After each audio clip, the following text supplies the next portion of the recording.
harus ada selalu, pokoknya tuh harus ada selalu ada rokok gitu guys. So kayak biar bisa mikir, biar tenang, biar produktif gitulah. Kalau sama rokok tuh kayak kebantu gitu. Tapi gue juga sadar karena itu tuh sebenarnya bukan bikin tenang, Vin, tapi itu bikin candu aja. Dan gue juga pengen bebas sebenarnya. Terus dan gue juga pengen punya kendali di diri gue gitu loh. Jadi itu rokok tuh kayak buat ketergantungan gitu ya, Ra? Jadi kayak kecanduan gitu gak baik juga sih, apalagi kalian yang cewek-cewek ya, gak boleh. Iya bener gak banget. baik gitu loh. Gak baik sih emang rokok tuh buat, apalagi khususnya buat perempuan ya. Iya, karena kayak efeknya tuh bisa apa ya, kayak penyakit yang serius gitu loh. Tapi banyak sih aku denger dari pasien-pasien aku juga dan juga dari orang-orang terdekat aku tuh rokok emang ada alasannya mereka merokok tuh untuk ketenangan gitu ya. Iya benar, dan itu juga sebenarnya hal yang nggak baik sih.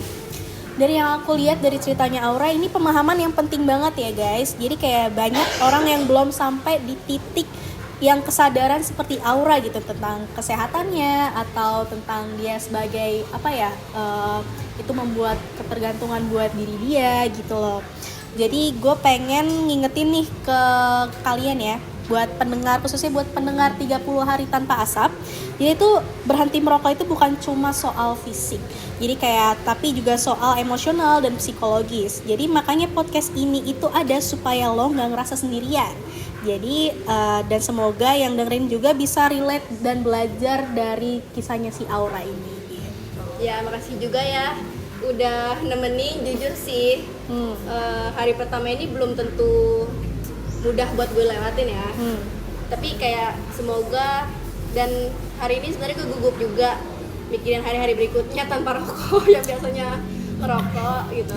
Itu wajar banget kok, karena kan buat lo yang dari awalnya yang ketergantungan terus sekarang udah mutusin buat berhenti stop buat merokok, itu nggak apa-apa banget karena kan kita ada 30 step hari ya buat berhenti ngerokok. Jadi tenang aja buat Aura, kita jalanin bareng-bareng. Besok kita bakal ngobrol tantangan pertama yang biasanya muncul di hari kedua. Jadi apa yang paling bikin kangen sama rokok dan gimana cara ngadepinnya. Oke banget sih, semoga gue nggak nyerah ya guys. Pasti bisa kok. Semoga bisa ya. Iya, jadi satu langkah itu penting ya guys. Udah sih. Jadi sampai ketemu di episode selanjutnya buat pendengar 30 asap. See you guys. Semoga episode pertama ini bisa jadi motivasi buat kalian juga. Bye bye.